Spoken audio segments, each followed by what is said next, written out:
y creo yo que algunos se tienen que salir de la escuela. Lo quitamos y en los recesos, sin el celular, necesariamente se tuvieron que juntar para comer, para platicar, para bromear, porque no hay un distractor. Normalmente el error que cometemos como maestros y papás cuando queremos llamar la atención, empezamos en el tercer punto, que es el regaño. Está el mismo papá, pero ahora regañando al maestro, y el niño está en una actitud como soberbia, ¿no? Como solamente se describe la realidad, el cerebro se vuelve receptivo. Si tú empiezas con una amenaza, el cerebro se cierra. Luego nos empezamos a dar cuenta que los recesos, los muchachos estaban juntos, pero cada quien estaba en su celular. Hoy me siento bendecido.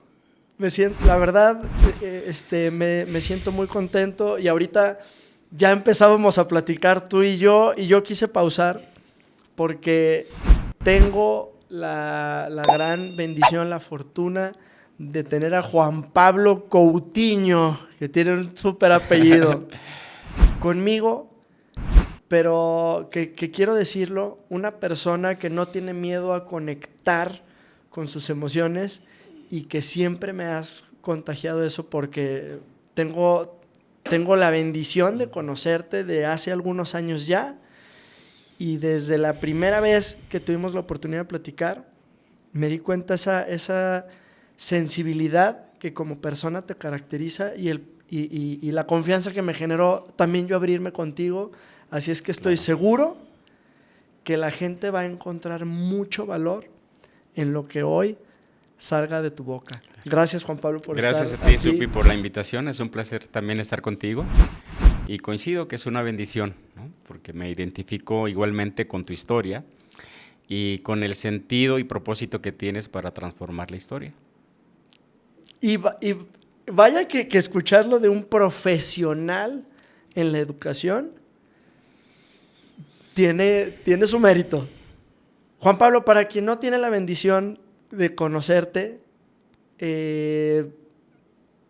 rápidamente, ¿a qué te dedicas? O sea, ¿quién eres? ¿Por qué el Supi dice que eres un profesional en la educación? ¿Quién eres y a qué te dedicas? Ok, soy Juan Pablo Coutinho López, nací en Chiapas, tengo 48 años, nací en enero, del 25 de enero del 76, y básicamente puedo decir que vengo de una familia sencilla, humilde, de campesinos de Chiapas, cuyo destino que haber nacido en la familia era lo que yo tuve que haber hecho, era reproducir una historia de casarme muy pequeño, no terminar estudios y tener hijos a los 14 años, ¿no? Y reproducir esa historia limitada de pobreza. Pero tuve la fortuna de nacer en una familia amorosa que con las limitaciones del conocimiento tuvieron la sabiduría de acompañarme, ¿no? Y recuerdo creo que serán unos 5 años, que yo tenía en un cuarto de la casa de mis papás, jugando con unos magnetos, me empecé a preguntar por qué existía todo lo que existía y quién había creado todo lo que era creado, ¿no? Entonces, en esas divagaciones, salté a la pregunta ¿por qué estoy aquí? Uh-huh. Y me prometí que yo no iba a repetir la historia de mi familia, que yo quería estudiar y que no me importaba lo que pasara ni el tiempo que me llevaba, ni el tiempo que me llevara, pero algún día yo iba a conseguir lo que quería. Y del pueblo me fui a Tuxtla, a la capital, ahí estudié la primaria, la secundaria, la prepa. Después me tocó la crisis del 94 en mi familia, ya no pude estudiar, yo quería ser médico. Y decidí ingresar a una institución religiosa y estudié 4 años. Después me cambié con los jesuitas en la Compañía de Jesús, estuve 2 años. Y después de largos años de buscar a qué me iba a dedicar, me regresaron a Chiapas. Recuerdo haber llorado mucho en un río en Tabasco, porque ya no voy a ser doctor, ya no puedo hacer esto, no puedo hacer lo otro, ni sacerdote. Y me sentía desubicado. Entonces, ¿cuál era el propósito de mí y de estar en este mundo? Y me regresé a mi casa, empecé a trabajar como chalán de mecánico, porque la carrera en filosofía pues no tenía validez. Decidí tomarme una mochila, una caja, me vine a Guadalajara en el 2001 que llegué y fui a una institución jesuita, a una universidad, a exigir que yo quería estudiar. Afortunadamente me dieron la beca. Órale. Terminé la licenciatura en Filosofía y Ciencias Sociales. Después de ahí me acordé que tenía otro sueño, que era vivir en otro país. Y hago el paréntesis porque yo recuerdo cuando les platicé a mis papás, algún día voy a vivir en otro país. Y yo creo que me vieron con una risa de ternura y es como es imposible, pues. O sea, nadie en la familia ha viajado en avión, nadie ha vivido fuera de esta ciudad, de este pueblo. Y vivir en otro país. Entonces, cuando terminé la carrera, dije, quiero vivir en otro país. Así que me publiqué en redes en ese entonces y me aceptaron en Nueva York, en la Asociación Tepeyac de Nueva York. Me invitaron a hacer mi servicio, bueno, no mi servicio, mi voluntariado, y coincidió que lo tomé como mi servicio social de la universidad. Ahí estuve un año. Después de ahí, bueno, regresé a México, empecé a trabajar en una secundaria mientras encontraba trabajo, ¿no? Y al dar clases, me empecé a dar cuenta que era lo que siempre había querido, o sea, se me facilitaba la comunicación del conocimiento y establecer relaciones con los alumnos. Siempre fui un maestro muy bien evaluado y muy querido. Y yo creo que en esa primera experiencia laboral, docente, me acordé que creo yo que había sido mi primera vocación. Mi papá era analfabeta. Entonces recuerdo que mi madre me compró un pizarrón chiquito y yo le quería enseñar a mi papá a leer y escribir. Wow. Pero bueno, fue mi primer alumno que no pudo lograr, se desesperó mi papá y no pudo. Estuve en varias escuelas, siempre he sido un maestro como muy, creo yo, innovador, muy claro que dar clase no solamente es transmitir conocimiento, sino intervenir en la vida de las personas. Entonces era yo el maestro que no solamente daba clases de español o de cívica y ética, sino alcanzaba a percibir el alma y el espíritu de la gente que entraba en contacto conmigo. Entonces no solamente era enseñar español, sino poder conscientemente sembrar una semilla en el corazón de las personas, ¿no? Ahorita lo tengo muy claro. En ese entonces era como, voy a dar clases mientras encuentro un trabajo. Pero no tenía yo ya definido qué, porque quise ser médico y ya no se pudo. Después dije, voy a ser filósofo, pero no me sentía filósofo, en el sentido de un filósofo sistemático. Luego, quiero ser escritor, pero no me convencía. Hasta ese año, en el 2021 que llegué, que empecé a dar clases. Empecé a dar clases en escuelas del centro de Guadalajara. No sé si casi saca tu prepa en 3 meses. De ese tipo de escuelas muy sencillitas, pues, muy limitadas. Pero ahí empecé a darme cuenta que era lo que realmente me gustaba, ¿no? Después... Oye, pero déjame hacer una pequeña interrupción aquí, un pequeño paréntesis, porque el maestro antes tenía esta vocación de querer aportar a la vida de las personas. Sí. O sea, me suena, tu historia me suena muy old school en el sentido de que realmente había esta pasión por enseñar a otros. Pero no solamente es la pasión por enseñar, sino la pasión por acompañar un proceso humano de crecimiento, que no solamente implica transmitir conocimientos.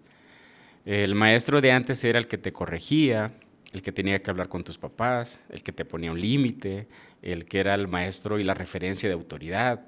El muy que formativo era esta parte. Muy completo, pues. El que te ponía límite y el que también te escuchaba cuando había problemas en tu casa. O el que, en mi caso, el que te daba de comer porque no había comida en tu casa. Wow.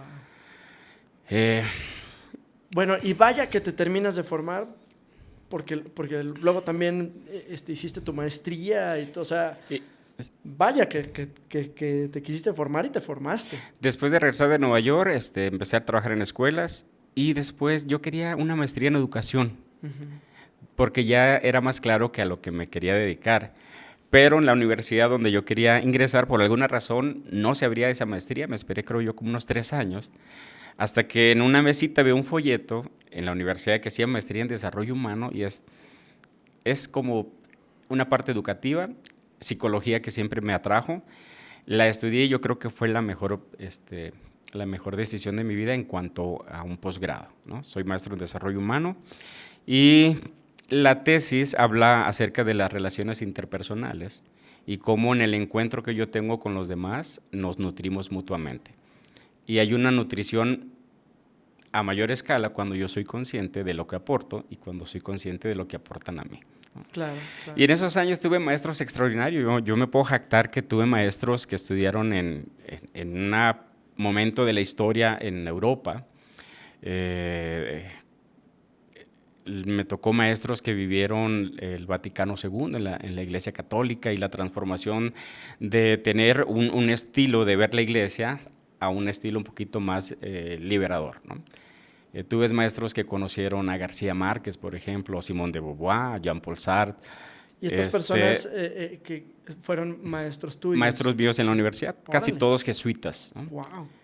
Pero fueron maestros que no solamente daban clases o no solamente me dieron clases, pues sobre todo uno de ellos, Raúl Mora, que curiosamente se llamaba igual que mi papá, es el que me siento como si me hubiera adoptado y acogido, Órale. porque no solamente lo veía en el aula, pues después era su chofer, le ayudaba un poquito a revisar algunos textos de sus alumnos, y él siempre me decía, él participó en mi vida en la recuperación de mi historia, pues, ¿no? Cuando yo llegué a la universidad venía de una historia muy depresiva, muy difícil, muy desalentador. De 10 años, desde los 14 a los 24 años más o menos me la pasé sumamente triste en mi vida. Y él fue el gran rescatador. Y lo único que hizo Raúl Mora, yo recuerdo que un día llegué al borde de tirar la toalla y lo único que hizo él fue escucharme durante 2 horas. Y al final termino con un drama, yo estuve llorando todas las 2 horas y me dice, ¿y qué más? O sea, esa palabra fue como, entendí que 10 años que yo había pasado, ya tenía la capacidad para poder contar mi historia y ahí yo creo que me sentí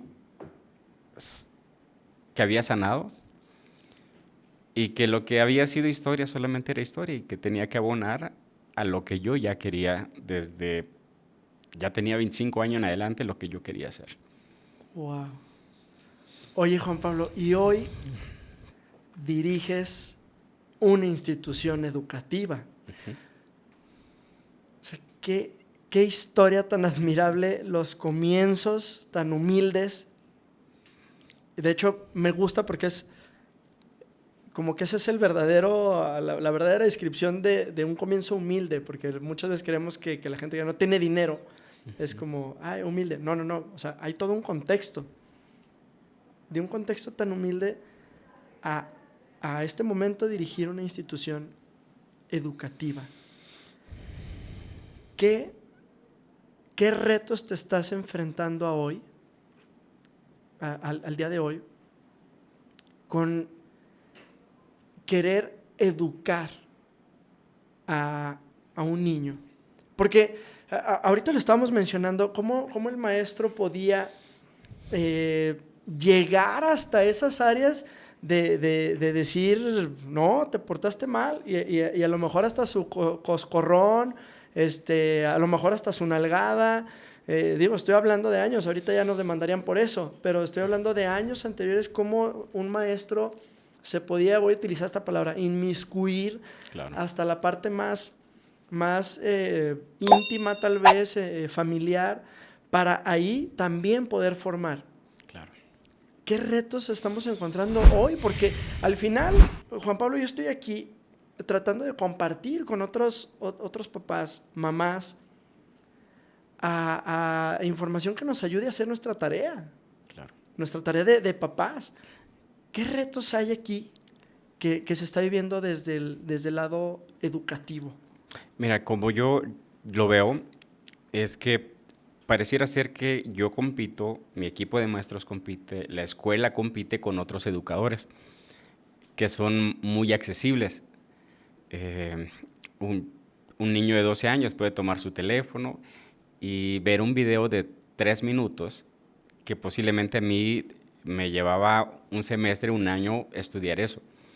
Pero yo lo estudiaba en profundidad y ahorita yo veo una inmediatez y compito con otros educadores que no necesariamente educan, pues, ¿no? Y hay un problema acerca de la verdad de la información y no se cuestiona.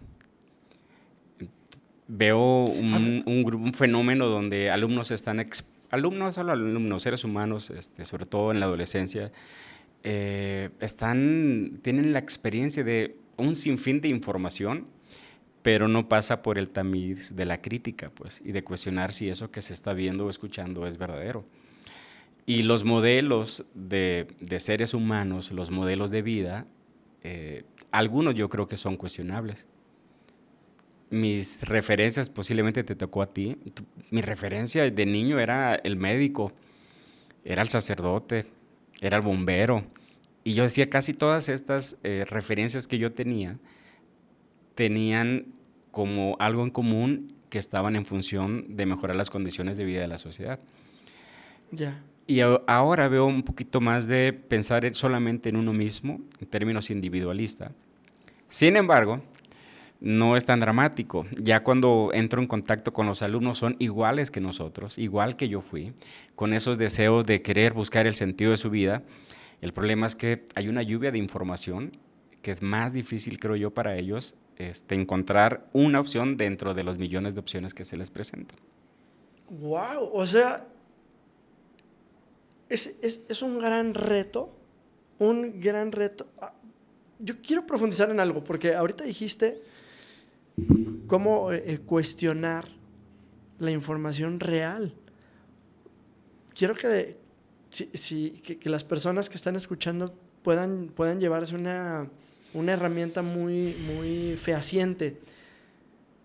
¿Cómo le hago para saber qué es real, qué no es real? O sea, ¿qué es verdadero? ¿Qué es verdadero? Creo que ahí va a tener mucho que ver la presencia de la familia, de estar al tanto, de monitorear la información que llega a los hijos. De repente pareciera ser que es más fácil darle un celular a un niño para que se tranquilice y no escucharlo durante 1 hora o 2, o jugar con ellos. Pues, no pareciera. Es más fácil. Claro, absolutamente. Y en ese instante, 1000 cosas pueden pasar.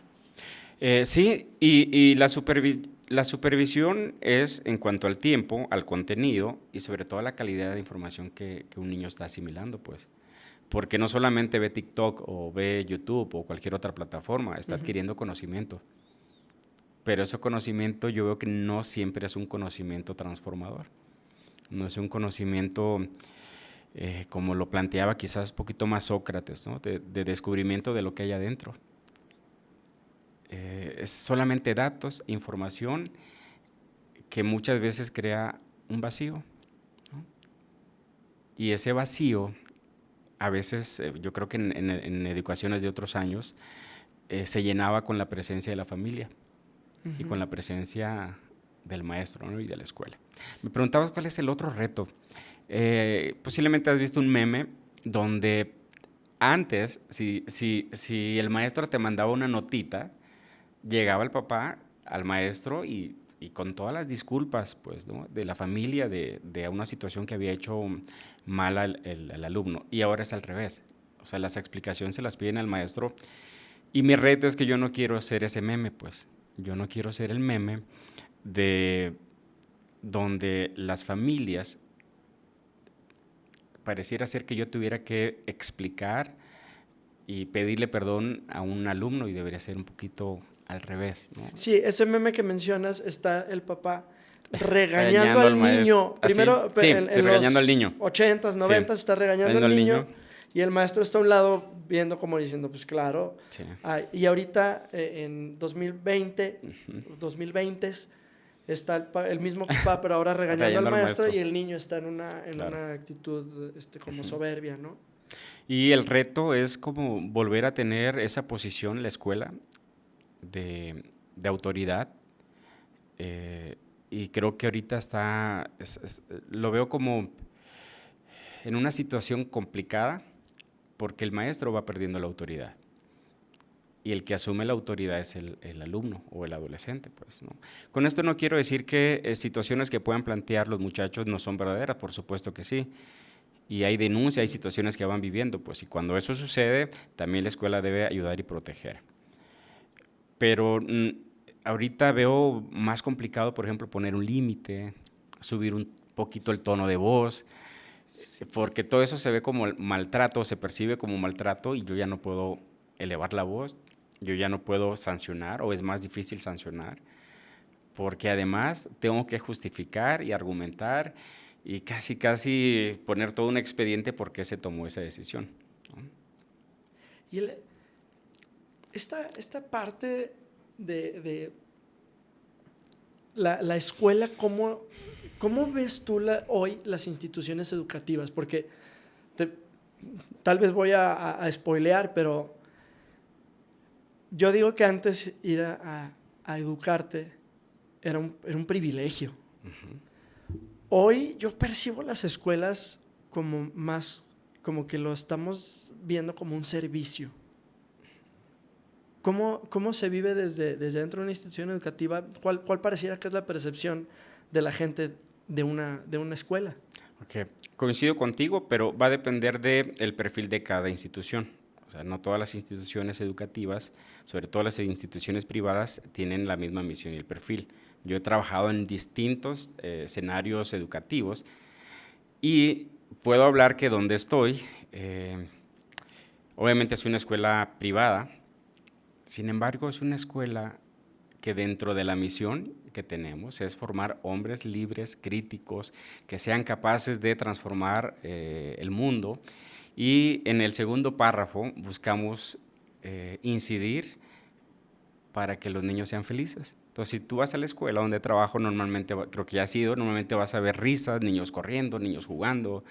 Tengo la fortuna de trabajar en un lugar donde el maestro tiene dignidad, donde soy compañero de mis maestros.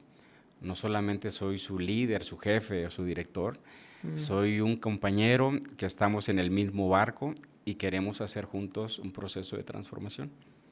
Entonces, no solamente es una cuestión de servicio, la escuela donde trabajo es una vocación transformadora, es un colegio humanista, constructivista, y siempre nos consideramos como un equipo de gente loca que normalmente hace todo lo que normalmente no deberían hacer las escuelas o las instituciones. Dame un ejemplo, como de qué, o sea, una que de podamos decir, ¿cuáles? por ejemplo, las reuniones que tenemos,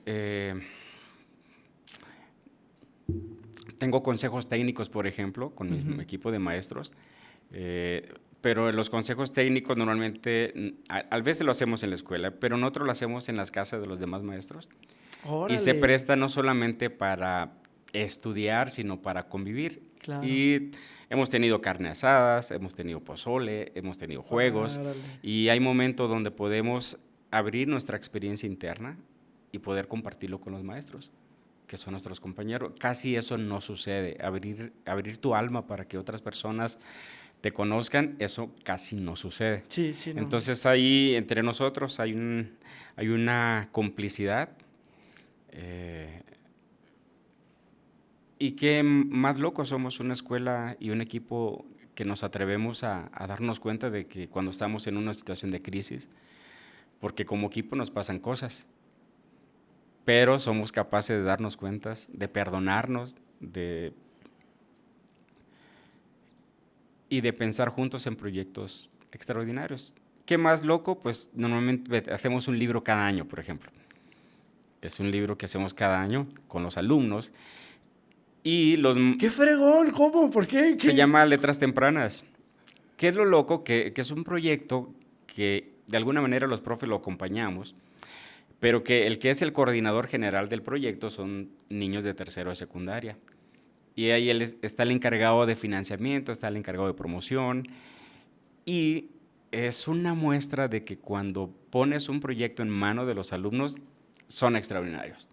Son extraordinarios. Este año, por ejemplo, ya tienen un entrenamiento y mi participación y del profesor Iván, que es el que me ayuda en el proyecto, fue mínima.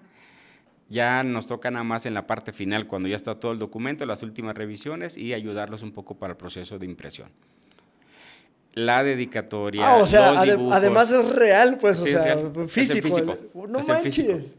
Y es digo, todas las ilustraciones es la niña o el niño o el muchacho que pinta o dibuja. Ellos se encargan de hacer las ilustraciones. A ella, en este caso es Carolina, la encargada de ilustración. Ella mueve a todos los demás. Están los otros muchachos que son buenos para la redacción.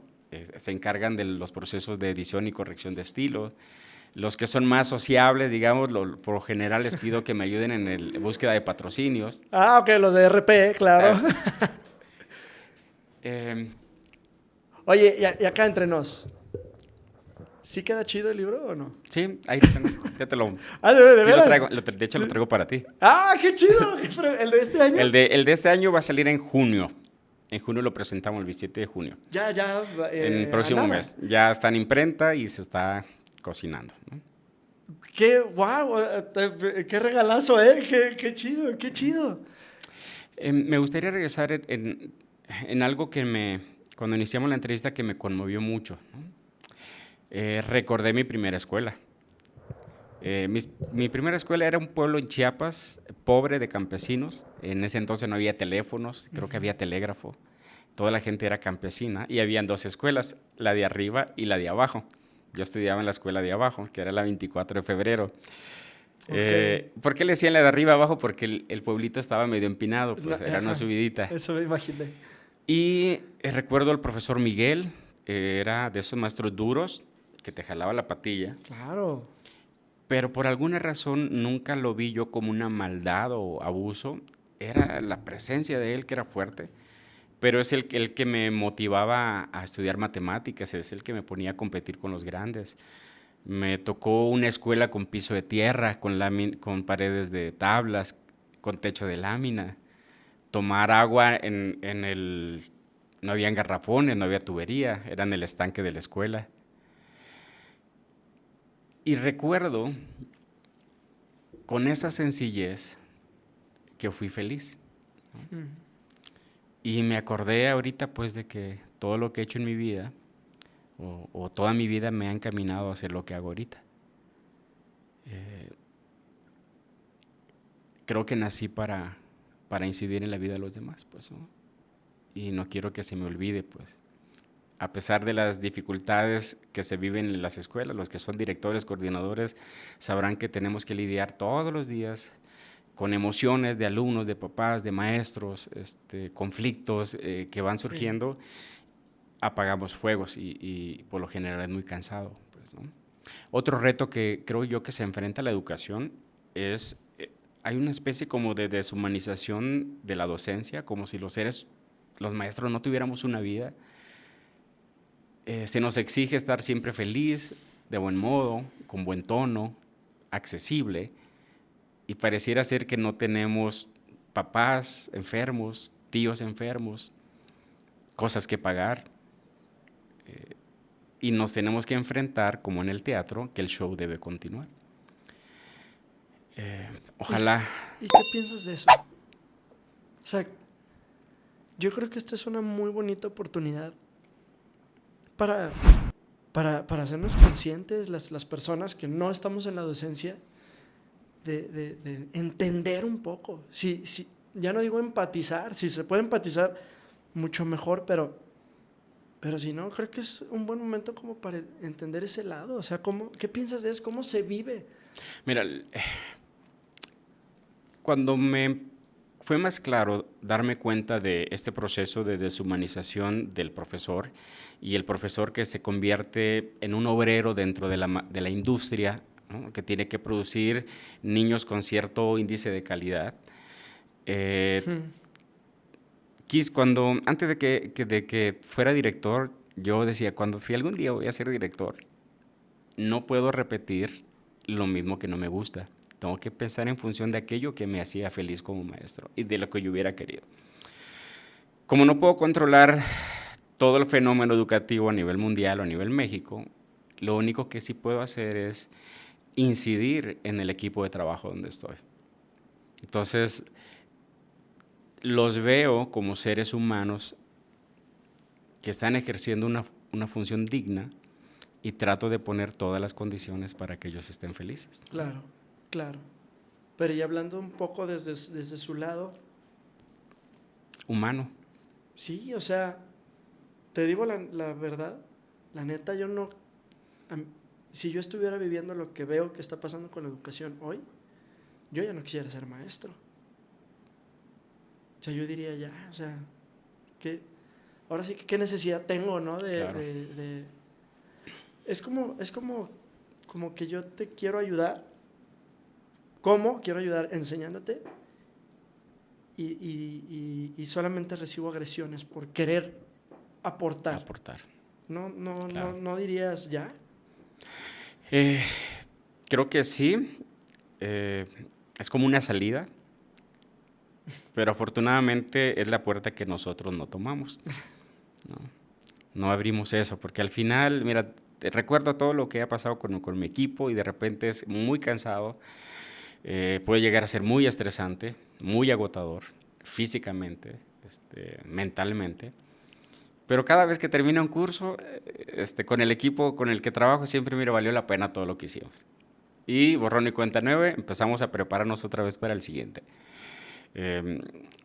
De manera personal, a mí me estimula que cada año tiene que haber un reto distinto.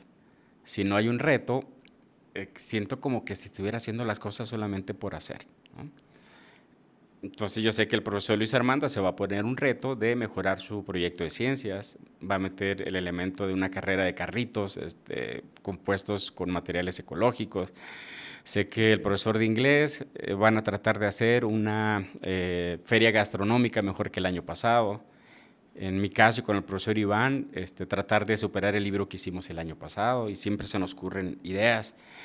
Pero la escuela donde estoy nos permite que esas ideas se materialicen. Ya. No todas las instituciones, creo yo, que posibilitan eso. Me encantó tu respuesta.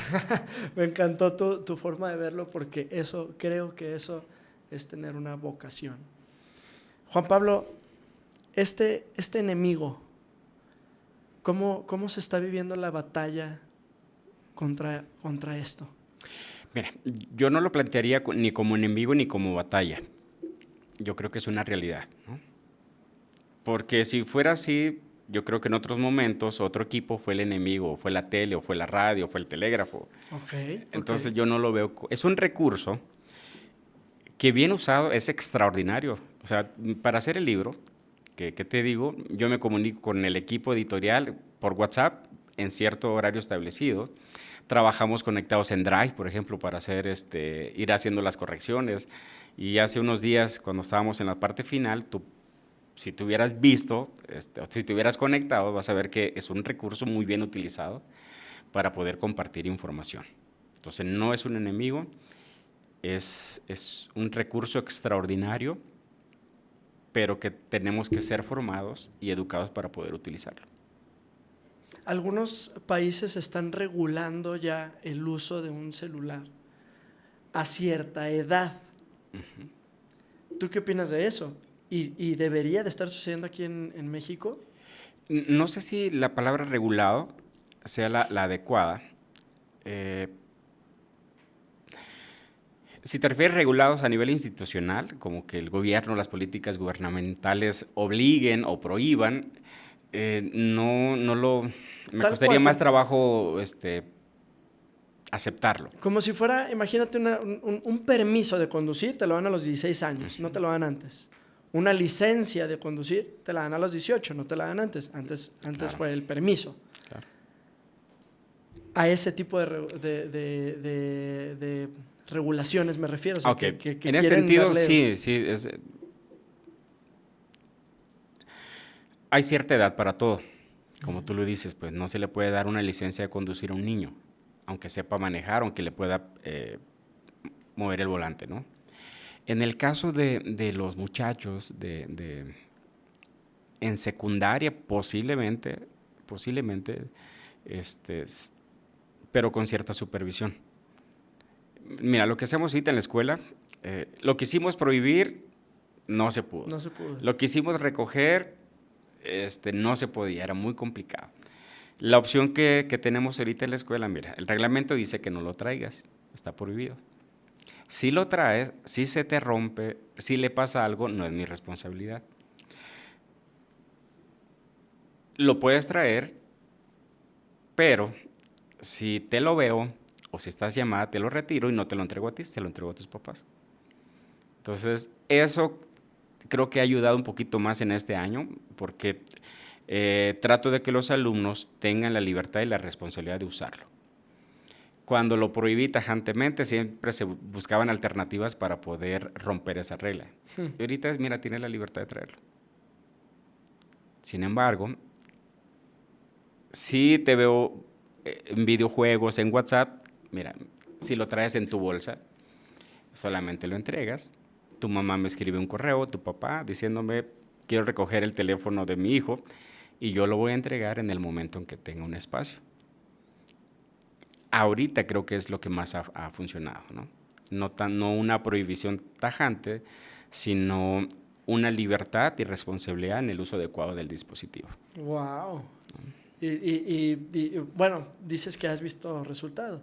Ahorita yo creo que es lo que mejor nos ha funcionado. Ya en el siguiente año tendremos que reevaluar la estrategia, si la tenemos que conseguir, si la tenemos que continuar o vamos a hacer algunas modificaciones. Y estamos hablando a nivel adolescencia. Adolescentes, secundaria, de 12, entre 12 y 15 años. Estamos hablando, sí, porque antes, bueno, yo diría ni que tuvieran celular. Claro. Lamentablemente, y lo digo por las afectaciones que tiene, cada vez le estamos dando dispositivos a menor edad. Y fíjate, tengo una anécdota con el uso de dispositivos. Cuando la escuela inició, no había ninguna regulación. Es decir, el alumno podía llegar con su celular y en la escuela tenemos computador, todos los alumnos llevan su computadora y podían llevar su celular y lo ponían en su mesa.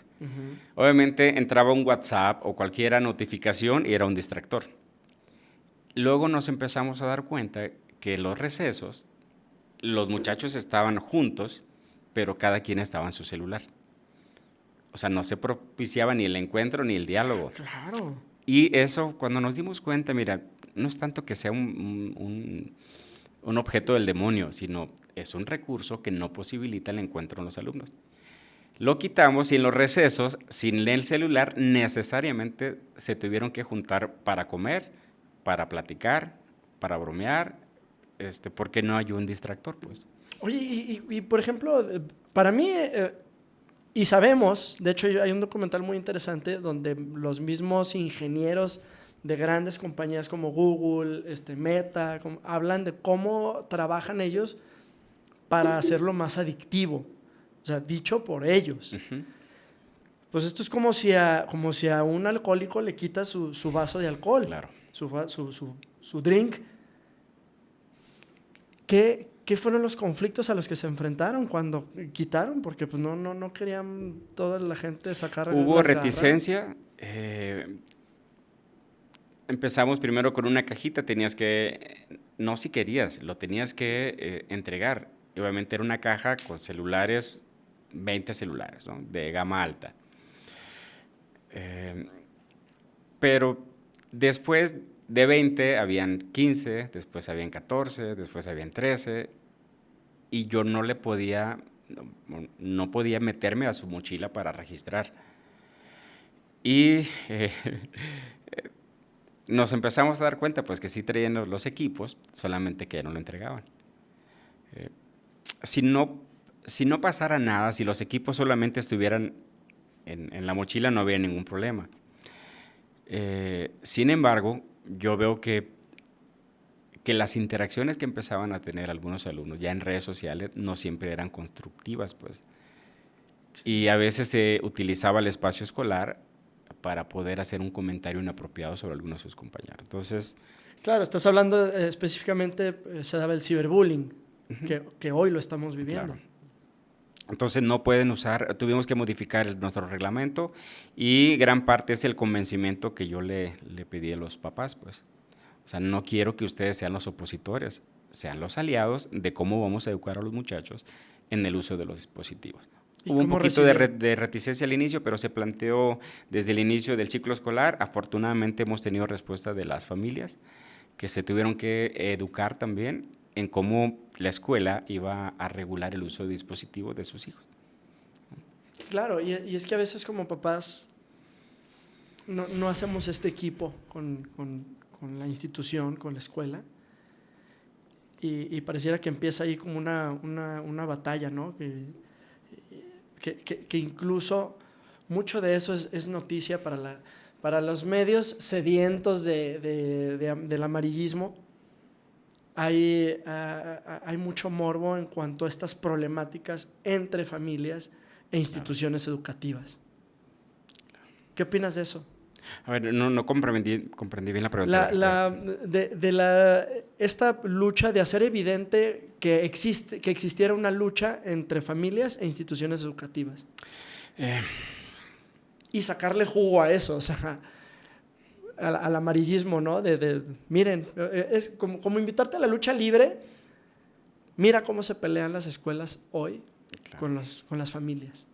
Bien, y regreso otra vez a cómo nos movemos en la escuela. No tenemos, creo yo, tenemos realidades y conflictos que ya te los describí. Claro, ¿no? como cualquier lado. Pero también creo que tenemos familias en la escuela que han sido parte de esta gran familia que es nuestro colegio.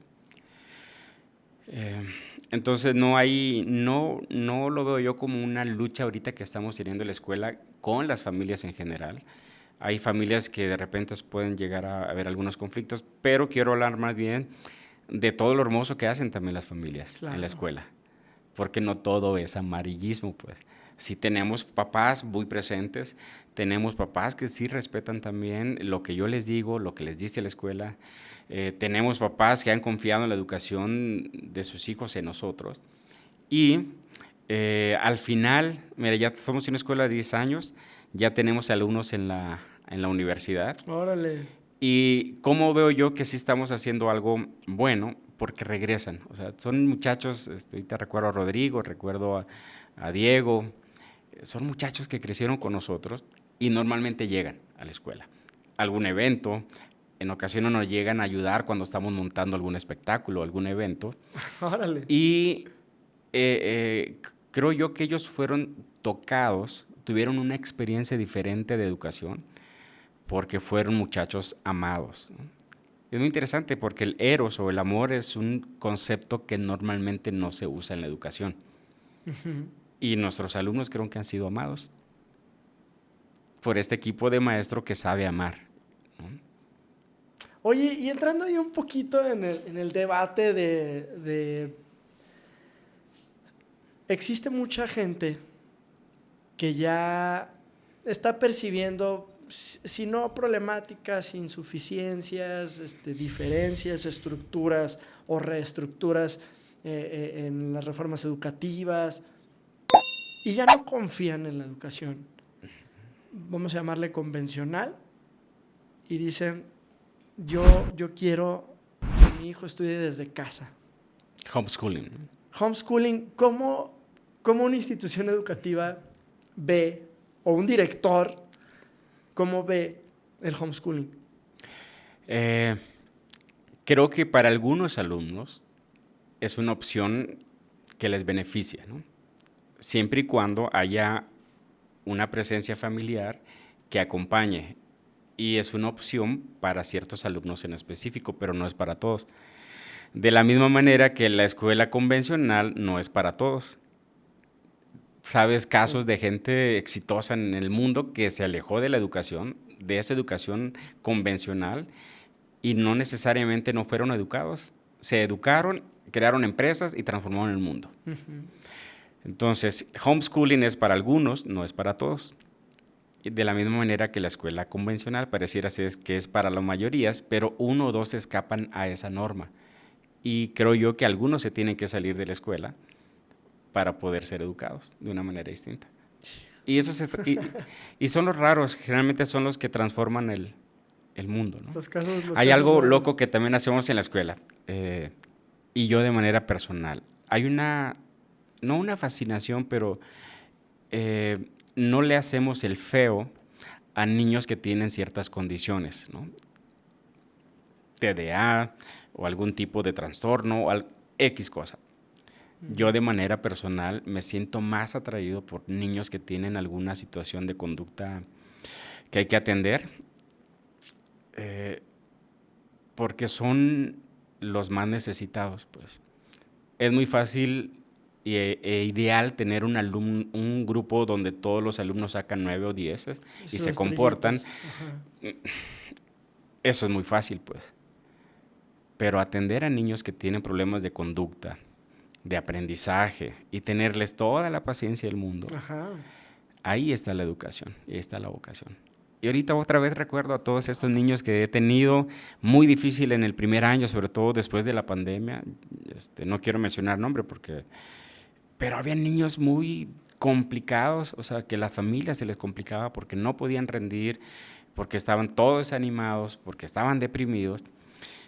Y creo yo que en otra institución hubiera sido muy fácil desvincularlos de la escuela, porque no tiene el promedio o porque 1, 2, 3 actas, reportes.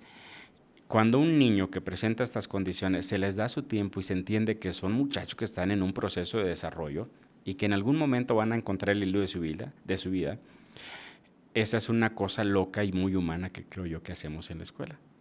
Y en tercero de secundaria acabo de ver a estos muchachos, le digo, no manches, qué diferente es cuando te conocí. Le acabo de hablar a una mamá que ya no está en la escuela, le digo, oye, conocí a tu hijo hace muchos años, lo acabo de ver 5 años después y es totalmente distinto. Le tuvimos paciencia, lo acompañamos con este elemento amoroso, pues, que creo yo que debería estar en la escuela. Sabes que escucharte me da, y todas las contestaciones que has dado y todo me regresa como la esperanza de la educación, por lo menos en mi país. La verdad sí me regresa como, ok, Sí, estamos volver a haciendo, confiar, ¿no? es uno de los trabajos más extraordinarios, creo yo, que existe en la sociedad. Siempre fue así. La educación y los grandes maestros fueron los que tenían el compromiso de formar seres humanos para la polis, para una ciudad. Creo yo que ahorita los maestros todavía lo seguimos haciendo. Hay una especie de lo que tú hablas, una especie de campaña de desprestigio, pero no, si tú me escuchas a mí, pero si fueras a cualquier escuela vas a encontrarte otra maestra, otro maestro que tiene una historia similar a la mía. Claro. Y que dan esperanza, pues, ¿no? Juan Pablo, ¿qué crees que debemos de saber los papás? O sea, esta generación de papás, si tú hay una sola cosa que dices, es muy importante que sepan esto, los papás de esta generación, hoy 2024, ¿qué es? Tienen que valorar y confiar en el trabajo que estamos haciendo, porque pasan casi la misma cantidad de horas con nosotros que en sus casas. Claro. Entonces no estamos enseñando cosas, pues estamos acompañando la vida de sus hijos. 3 años, si están en la secundaria.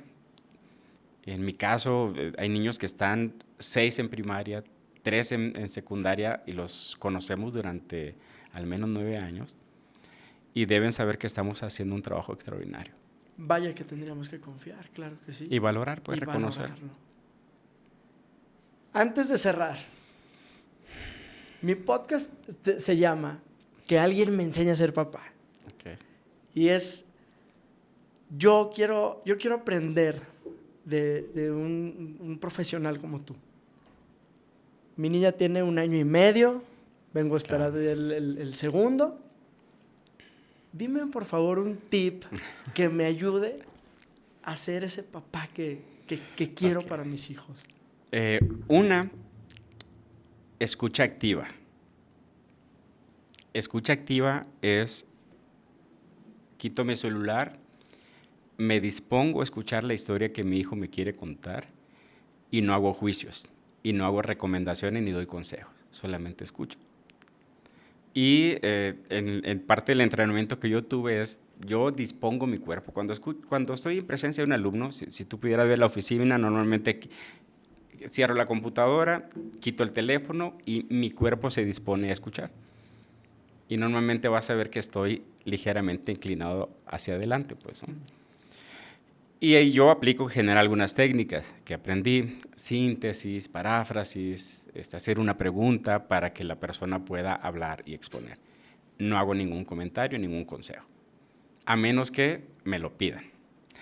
Y otra, es otra técnica con 3 pasitos muy sencillos, que es si quieres regañar, retroalimentar o llamar la atención a tu hijo de una manera más efectiva. Normalmente el error que cometemos como maestros y papás cuando queremos llamar la atención, empezamos en el tercer punto, que es el regaño y la sanción. Lo que yo hago y recomiendo es algo que aprendí en la maestría. Describo la situación, ya sea positiva, porque la técnica se usa para algo positivo o para una llamada de atención. Describo lo que pasó. Por ejemplo, fulanito y tal, estás aquí, mira, el profesor fulanito y tal me dijo que en tu clase hiciste esto y esto y esto y esto. El profesor te dijo que guardara silencio, no hiciste caso, lo confrontaste. Por poner un ejemplo. Como solamente se describe la realidad, el cerebro se vuelve receptivo. Si tú empiezas con una amenaza, el cerebro se cierra. Ok, ¿no? Claro, si dices algo que está pasando, ok. Sí, ya, es obvio, pues, y no estás haciendo ningún juicio. Y en el primer momento solamente puedes decir, vi, escuché, me di cuenta, supe. Bajo ninguna circunstancia puedes hacer ningún juicio. Ok. Solo el segundo momento es expresas tu emoción. Ok. Entonces puedes decir, estoy muy molesto con lo que sucedió, estoy muy angustiado, muy preocupado. Estoy triste. Estoy triste incluso. Ve, cuando el profe o el papá expresa la emoción, sucede algo que el que escucha, el hijo, tiene que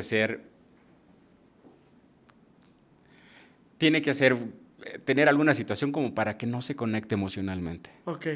Entonces, cuando yo le digo a un alumno, mira, me siento triste por esto que pasó, hay una conexión que tú vas a ver que en su cara es la toma de conciencia.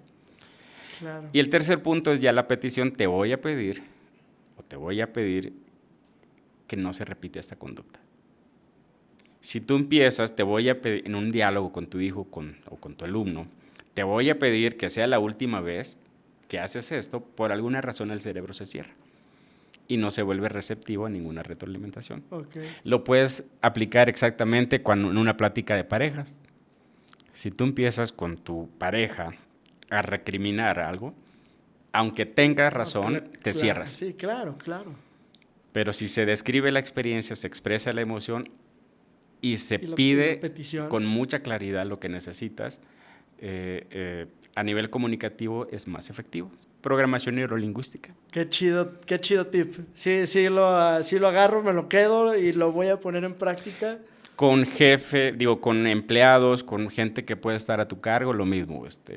Es para una comunicación efectiva. Juan Pablo, debimos de haber durado por lo menos un par de horas, pero agradezco muchísimo tu tiempo, tu disposición. Gracias por abrirte con nosotros, incluso de temas que hoy es delicado tocar, pero creo que lo hiciste desde el respeto y desde las ganas de aportar. Claro. Así es que seguro estoy que aquí la gente que ve esto va a sacar mucho provecho y valor. Claro. Gracias por tu tiempo y gracias por haber estado aquí. Gracias a ti, y cierro con una frase que dirige mi vida, de Pedro Rupe: no me resigno a que cuando yo muera, el mundo siga como si yo no hubiera existido. Eso le da sentido a mi vida. Y a ¡Órale! Me encanta, me encanta. Muchas gracias. No mencioné si quieres abrir tus redes o si quieres que alguien te pueda contactar o algo. Mira, soy de la vieja escuela en ese sentido. Aunque los no veo casi redes, casi no publico nada. Ok. Me van a encontrar posiblemente como Juan Pablo Coutinho. Pero pueden buscar en la escuela, y no quiero mencionar, pues es un colegio que está en la zona de Zapopan, Avenida 5 de Mayo. Digo, si tú quieres lo puedes hacer. Summit School, yo creo que ahí van a conocer más de lo que hago. Sí, ¿no? Sí, adelante, sin ningún problema. Muchísimas gracias, Supi. Gracias. Un placer. Gracias por estar aquí.